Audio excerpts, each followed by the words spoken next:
የፋኖ ኃይሎች በወሎ ቤት አማራ የብልጽግናን ኮንክሪት ምሽግ ሰብሮ በመግባት በጨበጣ ውጊያ ታላቅ ድል መቀዳጀታቸውን ሲያስታውቁ የአገዛዙ ሰራዊት በበኩሉ በሙሉ አቅም ውጊያ ከፍተዋል። በጎጃም የሻለቃ አመራሩን ጨምሮ በርካታ የአገዛዙ ጦር ሞትና ቁስለኛ የሆኑበት የከተማ ውጊያ ተቀስቅሷል።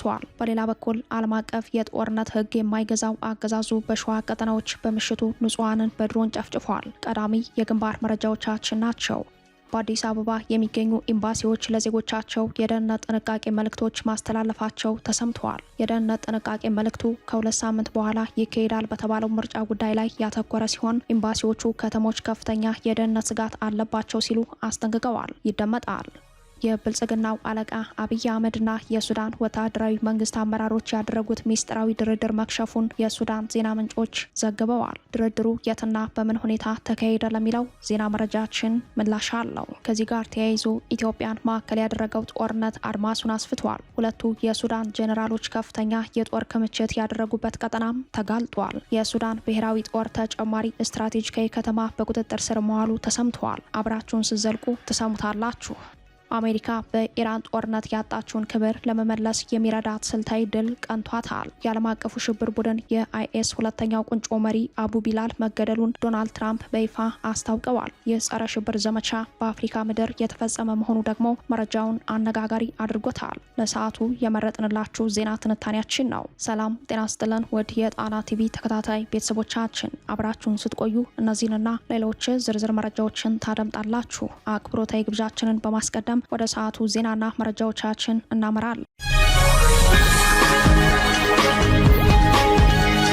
ፋኖ የብልጽግናን ኮንክሪት ምሽግ ሰብሮ በመግባት ታላቅ ድል መቀዳጀቱ ተሰማ። የአገዛዙ ሰራዊት በበኩሉ በሙሉ አቅም ውጊያ ከፍተዋል። በወሎ ቤት አማራ በርካታ ቀጠናዎችን የሸፈነ ከባድ ውጊያ በመካሄድ ላይ መሆኑን የአካባቢው ምንጮች ለጣና አረጋግጠዋል። በውጊያው የፋኖ ኃይሎች ድል እንደቀናቸው ሲያሳውቁ፣ የአገዛዙ ሰራዊት ደግሞ ከፍተኛ ሰብአዊ ኪሳራ በማስተናገድ ላይ ነው ብለዋል። በለገሄዳ ወረዳ በተካሄደ ከባድ ውጊያ ፋኖ የአገዛዙን ኮንክሪት ምሽግ ጥሶ በመግባት የተሳካ ጥቃት መሰንዘሩን ያረጋገጡት የፋኖ ምንጮች ውጊያው ለሰዓታት የዘለቀ እንደነበር ገልጸዋል። በአፋብን ምኒልክ ዕዝ 105ኛ ኮር የ33ኛ ክፍለ ጦር የፋኖ ኃይሎች በለገሄዳ ወረዳ ስር በምትገኘው ቢላላ ንዑስ ከተማ የሚገኘውን የብልጽግናን ኮንክሪት ምሽግ ጥሰው በመግባት በፈጸሙት ጥቃት ከ45 በላይ የአገዛዙ ወታደሮች ሲሞቱ ቁጥሩ በውል ያልታወቀ ጦር ከባድና ቀላል ቁስለኛ መሆኑን ገልጸዋል። ከመደበኛ ማጥቃት ወደ ጨበጣ ውጊያ በተቀየረ ውጊያ ከፍተኛ ወታደራዊ ድል መቀዳጀታቸውን የፋኖ ምንጮች አረጋግጠዋል። በ33ኛ ክፍለ ጦር ስር የንስርና የመብረቅ ሻለቃ አባላት ትናንት ግንቦት 7 ቀን በተናበበ የከተማ ኦፕሬሽን የአገዛዙን አራዊት ሰራዊት ክፉኛ መተውታል። ከተማዋን ለሰዓታት መቆጣጠራቸውን አስታውቀዋል። የብልጽግና ጥምር ጦር ቢላላ ወይም ክሬ ገበያ በመባል በምትጠራው ከተማ ውስጥ የኮንክሪት ምሽግ ሰርቶ መሽጎ የነበረ ቢሆንም የ33ኛ ክፍለ ጦር አርበኞች በሁለት አቅጣጫ ምሽጉን ጥሰው በመግባት ድንገተኛ እርምጃ መውሰዳቸውን ተከትሎ ቀሪው ጦር መበተኑን የፋኖ ምንጮች ገልጸዋል። በፋኖ የደረሰበትን ምት መቋቋም ያቃተው የብልጽግና ጥምር ጦር የያዘው ሎጂስቲክና የጦር ቁሳቁስ እየበተነ ሲሸሽ ከፊት ለፊቱ ባገኛቸው ንጹሃን ላይ በሜካናይዝድ የታገዘ ጥቃት በመክፈት ንጹሃንን ገድሎ የአርሶ አደሩን ሀብት ንብረት አውድሟል ያሉት የፋኖ ምንጮች ተጎጂዎች ሕክምና እንዳያገኙ የጉዞ እንቅስቃሴ ገደብ መጣሉን ገልጸዋል። በሌላ በኩል አፋብን ቴዎድሮስ ዕዝ 105ኛ ኮር 44ኛ ክፍለ ጦር ምዕራብ ጎጃም ሰከላ አጉት ከተማ ላይ ሻለቃ አዛዡን ጨምሮ በርካታ ጦሩን በመደምሰስ ድል መቀዳጀቱን የፋኖ ምንጮች ጠቁመዋል። አፋብን ቴዎድሮስ ዕዝ 105ኛ ኮር 44ኛ ክፍለ ጦር በሰከላ ወረዳ አጉት ከተማ ላይ በፈጸሙት ጥቃት ብዛት ያለው የአገዛዙ ሰራዊት ሞትና ቁስለኛ መሆኑን የገለጹት የፋኖ ምንጮች የግንባሩ አዋጊ ሻለቃ አዛዡ በውጊያ መመታቱን የውጊያውን ውጤት በፍጥነት እንደቀየረው ገልጸዋል። የብልጽግና ጥምር ጦር በካድሬዎች እየተመራ የምርጫ ካርድ ውሰዱ በማለት የአካባቢውን ሰው እያስገደደ ባለበት ሰዓት ነው የፋኖ ኃይሎች ድንገተኛ ማጥቃት መፈጸማቸው የተሰማው። በዚህ ጥቃት የመከላከያ ሻለቃ አዛዥን ጨምሮ ብዛት ባላቸው የአገዛዙ ወታደሮች ሞትና ቁስለኛ ሲሆኑ በደርዘን የሚቆጠር ክላሽና በሺዎች የሚቆጠር ተተኳሽ በምርኮ ገቢ ማድረጋቸውን የፋኖ ምንጮች ለጣና ዘጋቢ አረጋግጠዋል። ፋኖ በምርኮ ከታጠቃቸው በርካታ መሳሪያዎች መካከል 12 ክላሽ፣ አንድ የሻለቃ መሪው ሽጉጥ፣ 2 መገናኛ ሬዲዮ፣ 1800 የክላሽ ተተኳሽ፣ 720 የብሬን ተተኳሽ ተጠቃሽ ናቸው ሲሉ መረጃውን ያደረሱት የቴዎድሮስ ዕዝ 105ኛ ኮር የፋኖ ምንጮች ናቸው። ይህ በእንዲህ እንዳለም ዓለም አቀፍ የጦር ሕግ በመጣስ ተከታታይ የጦር ወንጀል በመፈጸም ላይ የሚገኘው የብልጽግናው አገዛዝ በሸዋ ቀጠናዎች መጠነ ሰፊ የድሮን ጥቃት መፈጸሙን ከአካባቢው ምንጮች ሰምተናል። ተሰምተዋል። ትናንት ግንቦት 7 ቀን በሞጃና ወደራ ወረዳ የንጹሃንን መኖሪያ መንደሮች ኢላማ ያደረጉ ተደጋጋሚ የድሮን ጥቃቶች መፈጸማቸውን የነገሩን የአካባቢው ምንጮች በጥቃቱ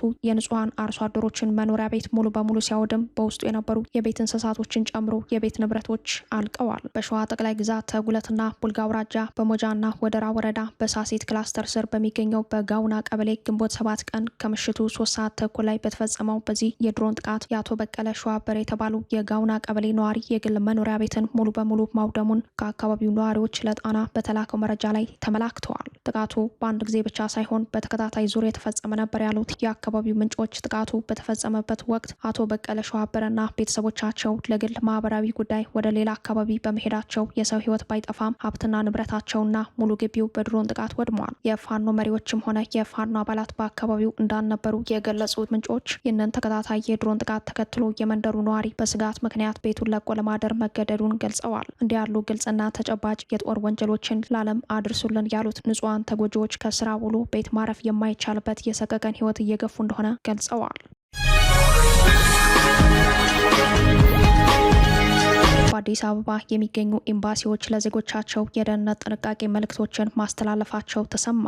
የደህንነት ጥንቃቄ መልእክቱ ከ2 ሳምንት በኋላ ይካሄዳል በተባለው ምርጫ ጉዳይ ላይ ያተኮረ መሆኑ ተሰምተዋል። ከተሞች ከፍተኛ የደህንነት ስጋት አለባቸው ሲሉ አስጠንቅቀዋል። የአሜሪካ ኤምባሲን ጨምሮ የኖርዌይ፣ እንግሊዝ፣ ካናዳ፣ ስዊድን፣ ጀርመን ያሉ ሀገራት በኢትዮጵያ ለሚገኙ ዜጎቻቸው በግል አድራሻቸው የደህንነት ስጋት መልእክት መላካቸውን የጣና ምንጮች አረጋግጠዋል። በመዲናዋ አዲስ አበባን ጨምሮ በዋና ዋና ከተሞች ከምርጫ መርሃ ግብሩ ጋር የግጭት አደጋዎች ሊያጋጥሙ ይችላል የሚለው የደህንነት ስጋት መልእክት ዜጎቻቸው ራሳቸውን ከቡድን እንቅስቃሴ፣ ካላስፈላጊ ጉዞና ሰዎች በብዛት ከሚሰበሰቡባቸው አደባባዮችና ገበያ ስፍራ እንዲርቁ ይመከራል። በየትኛውም ሰዓትና ሁኔታ እገታ፣ እስርና አፈና ሊኖር ስለሚችል ራሳችሁን ጠብቁ የሚል ይዘት ያለው የደህንነት ማስጠንቀቂያ ያሰራጩት ኤምባሲዎች በመዲናዋ አዲስ አበባና በሌሎች የኢትዮጵያ ክፍሎች ለሚኖሩ ዜጎቻቸው የሰጡት ማሳሰቢያ በቀጣዩ ግንቦት 24 ይካሄዳል ከተባለው ሀገራዊ ምርጫ ጋር በተያያዘ ነው። አዲስ አበባ ውስጥ ተቃዋሚ ፖለቲከኞች፣ የመብት ተሟጋቾች፣ ጋዜጠኞችና ተራ ዜጎች ተይዘው ለሳምንታት ተሰውረው አንዳንዴም ከነጭራሹ የሚጠፉበት ሁኔታ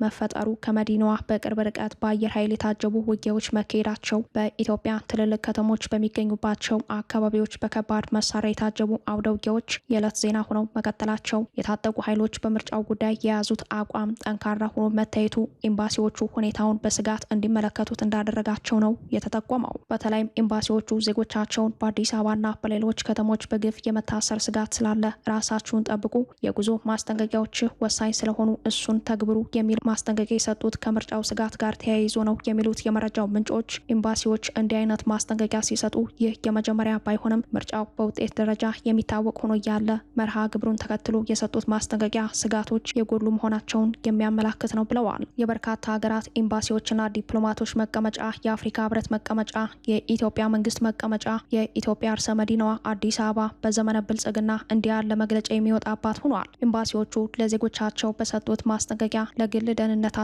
ጥንቃቄ ማድረግ እንዳትረሱ፣ እንደ ሰልፍ ያሉ ህዝብ ከሚሰበሰቡባቸው ስፍራዎች በብዙ ራቁ፣ ለራሳችሁና ለቤተሰቦቻችሁ የግል ደህንነት ሁልጊዜ ትኩረት ስጡ፣ ወንጀል በማንኛውም ቦታና በማንኛውም ጊዜ ሊከሰት ስለሚችል ንቁ ሆኖ ራስን መጠበቅ ተጋላጭነትን ለመቀነስ ቁልፍ ነው የሚል ይዘት ያለው መልእክት ማስተላለፋቸው ታውቋል። በተለይም የግፍ እስር ስጋት ስላለ ራሳችሁን ጠብቁ የሚለው የደህንነት ጥንቃቄ መልእክት በይበልጥ በመዲናዋ ተጨማሪ ስጋት የሚፈጥር ነው የሚሉት የመረጃው ምንጮች የኤምባሲዎቹ የመረጃ ዴስክ ቀድሞ የደረሳቸው መረጃ ቢኖር ነው የሚለው ጥርጣሬ ስጋቱን ከፍ አድርጎታል ብለዋል። የጣቢያችን የአዲስ አበባ ተባባሪ ዘጋቢዎች ያነጋገሯቸው አስተያየት ሰጪዎች አዲስ አበባ በማንኛውም ጊዜና ሁኔታ ህዝባዊ አመጽ ሊነሳ እንደሚችል ስጋት ቢኖርም ኤምባሲዎች ከምርጫ ጊዜ መቃረቡ ጋር በተያያዘ ይህንን መሰል መረጃ ለዜጎቻቸው መስጠታቸው ስጋቱን ለጥጦ ወደ ሽብር ስጋት ሊያሳድገው እንደሚችል ጠቁመዋል። በአዲስ አበባ ዩኒቨርሲቲ የሰላምና ደህንነት ጥናት መምህር የሆኑ ስሜ አይጠቀስ ያሉ ምሁር በበኩላቸው የወቅቱ የአፍሪካ ቀንድ ጉዳይ በተለይም የአልሸባብ መልሰው ማንሰራራት፣ የሱዳን ጦርነት ወደ ኢትዮጵያ ግዛት ተስቦ መግባት፣ የአብይ አህመድ የጦርነት ፖሊሲና የሀገሪቱ ተራዛሚ ጦርነት፣ የኦነግ ታጣቂ ኃይሎች በአዲስ አበባ ተደጋጋሚ ጥቃት፣ የፋኖ ኃይሎች ከአዲስ አበባ ከ70 ኪሎ ሜትር ባነሰ ርቀት መገኘታቸው፣ የኢትዮጵያ የጸጥታና የደህንነት ተቋማት የውስጥ ሽኩቻና የገዢው ፓርቲ ውስጣዊ ቀውስ መባባስ ኢትዮጵያን ከዚህም ወደ ከፋ ቀውስ ሊከታት ይችላል የሚለውን የስጋት ትንተና ተጨባጭ ነው ሲሉ ያስረዳሉ። ምሁሩ አክለውም የኤምባሲዎች የጥንቃቄ መልእክት ከሀገሪቱና ከቀጠናው የጸጥታ ውጥረት ከብልጽግናው አገዛዝ የጸጥታ መዋቅር አቅም መዛልና ከጥቃት ተጋላጭነታችን መስፋት ጋር አያይዘው እንደሚመለከቱት ለጣቢያችን ተባባሪ ዘጋቢ አብራርተዋል። በኢትዮጵያ የሚገኙ ዲፕሎማቶች፣ የኤምባሲ ሰራተኞች፣ የተራድኦ ድርጅቶች ኃላፊና ባለሙያዎች በአጠቃላይ የምዕራቡ ዓለም የውጭ ዜጎች የጉዞ እንቅስቃሴ ማስጠንቀቂያ ቀይ ምልክት የበራባቸው አካባቢዎች ቁጥር የጨመረ ሲሆን አስገዳጅ ሁኔታ ከሌለ በስተቀር ወደ አብዛኛው የኢትዮጵያ አካባቢዎች የሚደረጉ ጉዞዎች አደጋ የተሞሉ መሆናቸው ታምኖበታል። አዲሱ የኤምባሲዎች የማስጠንቀቂያ መልእክት በከተሞች ስጋት እንዳለ የሚጠቁም ከመሆኑ ጋር ተያይዞ በአዲስ አበባ የኑሮ ውድነቱና የፍትህ እጦት የሚያንገላታው በሚሊዮን የሚቆጠር ሕዝብ መኖሩ ለብልጽግናው አገዛዝ እረፍት የሚነሳ ፍርሃት ሳያሳድርበት እንዳልቀረ ተጠቁመዋል። በዓለም ላይ ሊከሰቱ የሚችሉ ጦርነት ወለድ ቀውሶችን በመከታተል የሚታወቀው ክራይሲስ ግሩፕ ህወሓትና ብልጽግና ወደ ጦርነት ለመግባት የመጨረሻው ደረጃ ላይ መድረሳቸውን ገለጸ። ተቋሙ በህወሓትና ብልጽግና መካከል አስቸኳይ ድርድር ካልተደረገ ሌላ ዙር ጦርነት እንደሚቀሰቀስ በመግለጽ አስጠንቅቋል። ከዚህ ጋር ተያይዞ በርካታ ዲፕሎማቶች ወደ መቀሌ ሊያመሩ መሆናቸው ተሰምተዋል። የህወሓት መፈንቅለ ስልጣንን ተከትሎ የመጀመሪያውን ሪፖርት ያወጣው ክራይሲስ ግሩፕ በሰሜን ኢትዮጵያ አደገኛ ጦርነት እየመጣ መሆኑን አመላከተ። በዓለም ዙሪያ የሚከሰቱና ሊከሰቱ የሚችሉ ጦርነት ወለድ ቀውሶችን በመከታተል የሚታወቀው ዓለም አቀፉ ተቋም ክራይሲስ ግሩፕ የህወሓትና የብልጽግና ሌላ ዙር ጦርነት የሚያስቀር ድርድር ካልተደረገ ጦርነቱ በማንኛውም ሰዓት ይቀሰቀሳል ብለዋል። ክራይሲስ ግሩፕ የስጋት ሪፖርቱን የተነተነው በመቀሌ ተባብሶ የቀጠለው የስልጣን ሽኩቻና በህወሓት የተደረገው መፈንቅለ ስልጣን ለጦርነቱ መቀስቀስ አንደኛው ምክንያት መሆኑን በመግለጽ ነው። ዓለም አቀፉ የሰላም ተሟጋች ድርጅት ክራይሲስ ግሩፕ ህወሓትና ብልጽግና በአስቸኳይ ወደ ድርድር እንዲመጡ ጠይቋል። ድርድሩ በአስቸኳይ ካልተደረገ ጦርነቱ በግልጽ ይቀሰቀሳል ሲልም አስጠንቅቋል። ለአፍሪካ ህብረትና ለሌሎች ዓለም አቀፍ አጋሮች የቀረበው ጥሪ ህወሓትና ብልጽግና ወደ ቀጥተኛ ድርድር ለማምጣት የሚያስችል ጠንካራ የዲፕሎማሲ ግፊት እንዲያደርጉ የሚያሳስብ ሲሆን የችግሩ መፍትሄ የሚገኘው በወታደራዊ ጡንቻ ሳይሆን በፖለቲካ ውይይት ብቻ መሆኑን በሪፖርቱ ላይ በጉልህ አመላክተዋል። በሌላ በኩል የተባበሩት መንግስታት ድርጅትና የአፍሪካ ህብረት የፈረሰው የፕሪቶሪያው ስምምነት ያለምንም ቅድመ ሁኔታ እንዲተገበር ጠይቀዋል። የተመድ ዋና ጸሐፊ አንቶኒዮ ጉተሬዝ እና የአፍሪካ ህብረት ኮሚሽን ሊቀመንበር መሐመድ አሊ የሱፍ በተሳተፉበት ጉባኤ የህወሓትና የብልጽግና የጦርነት ዝግጅት በአፍሪካ ቀንድ ከሚታዩ የጦርነት ደመናዎች ውስጥ ዋነኛው መሆኑ ተመላክተዋል። ከዚህ ጋር ተያይዞ የበርካታ ሀገራት ዲፕሎማቶች ወደ መቀሌ ሊያመሩ መሆናቸው ተሰምተዋል። በቀጣይ ሳምንት ከአዲስ አበባ ወደ መቀሌ ይጓዛሉ ከተባሉት የአፍሪካ ህብረትና የኢጋድ አባላት ጋር የተለያዩ ሀገራት አምባሳደሮች አብረው ይጓዛሉ ተብለዋል። ህወሓት ቀደም ብሎ በአሜሪካና እንግሊዝ ኤምባሲ በኩል ለብልጽግና የድርድር ጥያቄ አቅርቦ ጥያቄው በቅድመ ሁኔታ ውድቅ መደረጉ ይታወሳል። ይህ በእንዲህ እንዳለ ጄኔራሉ በትግራይ አዲስ ኃይል ስልጣን እንዲይዝ የፌዴራል መንግስት በህወሓት ላይ እርምጃ እንዲወስድ ጠይቀዋል። ጥያቄውን ያቀረቡት የቀድሞው ኢታማዦር ሹም ጄኔራል ሳሞራ የኑስ ሲሆኑ ጄኔራሉ ከወገሃታ ጋር በትግረኛ ቋንቋ ባደረጉት ቃለ ምልልስ የክልሉን ስልጣን የሚረከብ አዲስ ኃይል እንዲመጣ ጥሪ አቅርበዋል። ጄኔራሉ የህወሓት መፈንቅለ ስልጣን ትግራይ ለጦርነት የሚያጋልጥ መሆኑን በመግለጽ ፌዴራል አስቸኳይ እርምጃ በነደብረ ጽዮን ላይ እንዲወስድ የጠየቁበት አውድ ያስፈራኛል ያሉትን ጦርነት የሚያስቀረው አይመስልም።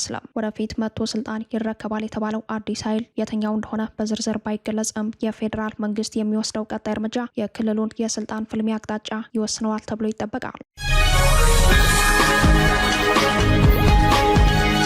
የብልጽግናው አለቃ አብይ አህመድና የሱዳን ወታደራዊ መንግስት አመራሮች ያደረጉት ሚስጥራዊ ድርድር መክሸፉን የሱዳን ዜና ምንጮች አረጋገጡ። ከዚህ ጋር ተያይዞ ኢትዮጵያን ማዕከል ያደረገው ጦርነት አድማሱን አስፍቷል። ሁለቱ የሱዳን ጄኔራሎች ከፍተኛ የጦር ክምችት ያደረጉበት ቀጠናም ተጋልጧል። የምዕራብ ኢትዮጵያ ቀጠናዎችን ማዕከል አድርገው በመፋለም ላይ የሚገኙት የሱዳን ተፋላሚዎች በሌላ አቅጣጫ ከፍተኛ ጦር እያከማቹ መሆናቸው ተሰምተዋል። በጄኔራል አብዱል ፈታህ አልቡርሃን የሚመራው የሱዳን ጦርና በጄኔራል መሐመድ ሐምዳን ዳጋሎ የሚመራው የሱዳን ፈጥኖ ድራሽ ኃይል በኢትዮጵያ ምዕራባዊ አቅጣጫ ከቤንሻንጉል ጉሙዝ ክልል ማዶ በብሉ ናይል ግዛት ውስጥ ከባድ ውጊያዎችን ሲያደርጉ ከርመዋል። የሱዳን ጦር እስከ አሶሳ ከተማ ድረስ ከባድ ስጋት የፈጠረ የድሮን ጥቃት በመፈጸም ላይ ነው። ከፍተኛ ጦሩንም በብዙ አቅጣጫ በማሰማራት ላይ ሲሆን የብልጽግና ጦር አጋር የሱዳን ፈጥኖ ድራሽ ኃይል በበኩሉ ቤንሻንጉል ውስጥ ከሚገኘው ጦር ሰፈሩ በተጨማሪ በሌላ አቅጣጫ ከፍተኛ ጦር እያከማቸ እንደሚገኝ አዲስ መረጃ ወጥቷል። በጉዳዩ ላይ ወታደራዊ መረጃውን ያስነበበው ዳርፉር ፍራንክፉርት 24 ድረገጽ የሱዳን ተፋላሚ ኃይሎች ሱዳን፣ ሊቢያና ግብጽ በሚገናኙበት በሶስትዮሽ ድንበር ላይ ከባድ ፍልሚያን ለማድረግ ጦር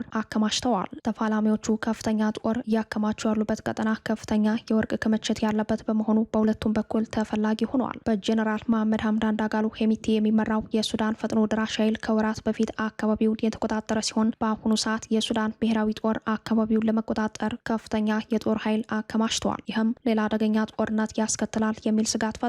ጦርነቱ በየትኛውም ሁኔታ ይፈንዳ ኢትዮጵያ የውክልና ጦርነቱ ሰለባ ሆናለች። ጦርነቱ ከሱዳን ወደ ኢትዮጵያ ተስቦ ከመግባቱ ጋር ተያይዞ የብልጽግናው አለቃ አብይ አህመድና የሱዳን ወታደራዊ መንግስት ከፍተኛ ባለስልጣናት ያደረጉት ሚስጥራዊ ድርድር ከሽፏል። ሱዳን ላይ ትኩረቱን አድርጎ መረጃዎችን የሚያሰራጨው ማድማስተር.ኮም እንደዘገበው አብይና የሱዳን ወታደራዊ አመራሮች ጅቡቲ ላይ በዝግ ያደረጉት ስብሰባ ያለ ውጤት ተበትኗል። ከሰሞኑ ወደ ጅቡቲ አቅንተው የነበረው አብይ አህመድ በይፋዊ መረጃ ደረጃ የጉዟቸው ዓላማ የጅቡቲው ፕሬዝዳንት እስማኤል ኦማር ጊሌ ለስድስተኛ ጊዜ ባስቀጠሉት ስልጣን በዓለ ሲመት ላይ ለመታደም ነው ቢባልም ከዚህ ፕሮግራም ጎን ለጎን ከሱዳን ወታደራዊ አመራሮች ጋር ለድርድር መቀመጣቸውን ድርድሩ መክሸፉን ማድማስተር.ኮም የተሰኘ የመረጃ ምንጭ ዘግቧል።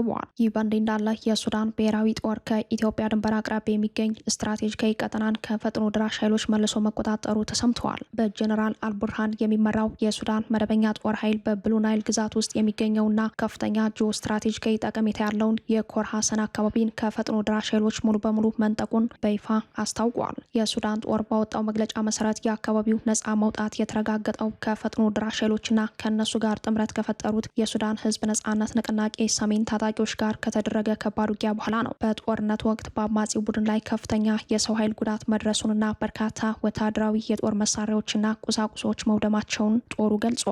ይህ የኮር ሀሰን ቀጠና በወታደራዊ ስልት ረገድ እጅግ ወሳኝ የሚባለው በተለይ ከኢትዮጵያ ድንበር ጋር በጣም ቅርብ በሆነችው የኩርሙክ ከተማ ላይ የሱዳን ጦር ዳግም የበላይነትን ለመቀዳጀት የሚያደርገውን ጉዞ በእጅጉ ስለሚያቀላጥፈው ነው ተብለዋል። ባለፉት ጥቂት ሳምንታት በብሉ ናይል ግዛት ውስጥ በተቀሰቀሰው ከባድ ግጭት ምክንያት በሺዎች የሚቆጠሩ ንጹሐን ዜጎች ከቀያቸው ተፈናቅለው ለከፋ ስደት መዳረጋቸው ይታወሳል።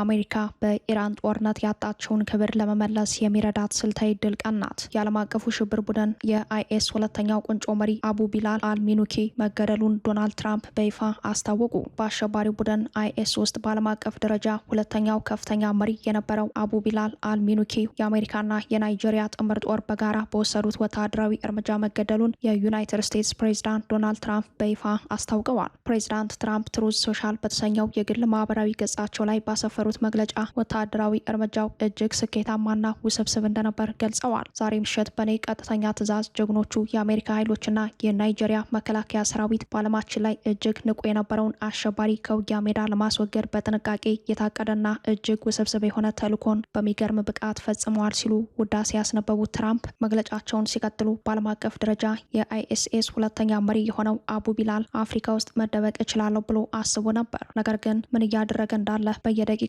መረጃ የሚሰጡን ታማኝ ምንጮች እንዳሉን አላወቀም ነበር ብለዋል። ትራምፕ አክለውም ለተልዕኮ መሳካት ከፍተኛ ድጋፍና አጋርነት ላሳየው ለናይጄሪያ መንግስት ምስጋናቸውን አቅርበዋል። ይህ ወታደራዊ እርምጃ የተወሰደው በአሜሪካና በናይጄሪያ መካከል ከዚህ ቀደም የነበረው ዲፕሎማሲያዊ ውጥረት ባለበት ወቅት ላይ በመሆኑ ትኩረት ስበዋል። ፕሬዚዳንት ትራምፕ ከዚህ ቀደም ናይጄሪያ ውስጥ ክርስቲያኖች ስደትና ጥቃት እየደረሰባቸው ነው በሚል ወቀሳ ሰንዝረው የነበረ ሲሆን የናይጄሪያ መንግስት ግን ይህንን ክስ ሙሉ በሙሉ ውድቅ ማድረጉ ይታወሳል።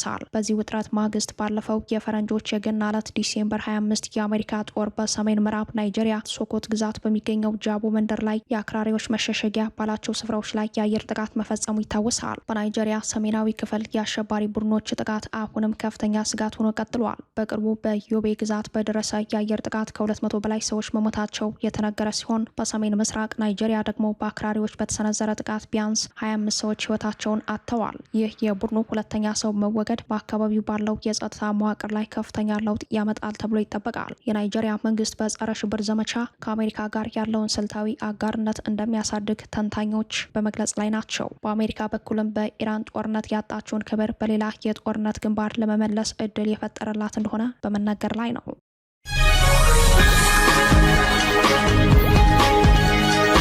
የኢቦላ ወረርሽኝ ዳግም ተከሰተ። በወረርሽኙ ከ240 በላይ ሰዎች ሰለባ ሲሆኑ 65 ሰዎች በአጭር ቀናት ውስጥ መሞታቸው ታውቋል። ዲሞክራቲክ ኮንጎና ኡጋንዳ ወረርሽኙ ከታየባቸው መካከል ናቸው። የኢቦላ ወረርሽኝ በድጋሚ መከሰቱ ተሰምተዋል። ወረርሽኙ በዲሞክራቲክ ኮንጎ ምስራቃዊ ግዛት ውስጥ በአዲስ መልክ ተከስቶ የብዙዎች ስጋት ሆኗል። በአጭር ቀናት ውስጥ 65 ሰዎች በወረርሽኙ ህይወታቸውን አጥተዋል። በዲሞክራቲክ ኮንጎ የኢንቱሪ ግዛት ውስጥ እየተስፋፋ ያለው ወረርሽኝ በትንሹ 240 ሰዎችን ማጥቃቱ ተነግሯል። የኢቦላ ወረርሽኝ በዋናነት በግዛቱ የወርቅ ማዕድን ማውጫ ማዕከላት በሆኑ 2 ከተሞች ላይ መፈጠሩን የአፍሪካ በሽታዎች ቁጥጥርና መከላከል ማዕከል ገልጿል። ወረርሽኙ ከዲሞክራቲክ ኮንጎ ወደ ኡጋንዳ የተሻገረ ሲሆን የኡጋንዳ ባለስልጣናት በሳምንቱ አርብ ዕለት አንድ የ59 ዓመት ጎልማሳ በኢቦላ ምክንያት መሞቱን አረጋግጠዋል። ግለሰቡ ኢቦላ የተገኘበት ሐሙስ ዕለት ነው። በማግስቱ ህይወቱ ማለፉን የሀገሪቱ ጤና ሚኒስቴር መረጃ አመላክቷል። ኢቦላ ለመጀመሪያ ጊዜ የተገኘው እንደ አውሮፓውያኑ አቆጣጠር በ1976 በዲሞክራቲክ ኮንጎ ሲሆን በሌሎች ወፎች አማካኝነት ወደ ሰው መተላለፉ ይገመታል። በአሁኑ ሰዓት የተከሰተው ወረርሽኝ ለሀገሪቱ ለ17ኛ ጊዜ መሆኑ መረጃው ያመላክታል። ኢቦላ ከህመምተኛው ጋር በሚደረግ ቀጥተኛ ንክኪ፣ ከሰውነት በሚወጣ ፈሳሽ፣ በስንጥቅ ቆዳ ወይም ቁስለት አማካኝነት የሚተላለፍ ሲሆን ህመሙ ደም የሚያስከትልና ከፍተኛ ሳልና የውስጥ አካላትን ከስራ ውጭ የሚያደርግ አደገኛ በሽታ ነው። የበሽታው ቀዳሚ ምልክቶች መካከል ትኩሳት፣ የጡንቻ ህመም፣ መዛልና ከባድ የድካም ስሜት፣ ራስ ምታት፣ የጉሮሮ ህመም፣ ማስመለስና ማስቀመጥ እንዲሁም ሰውነት ማሳከክና መድማት ይገኙበታል። ኢቦላ ጨርሶ መድኃኒት የሌለው ሲሆን እንደ ዓለም ጤና ድርጅት መረጃ መሰረት በሽታው እስከ 50 በመቶ ገዳይነት አለው። አሁን ለ17ኛ ጊዜ ወረርሽኙ የተፈጠረባት የኢቱሪ ግዛት በአሁኑ ወቅት በወታደራዊ እዝ ስር የምትገኝ ናት።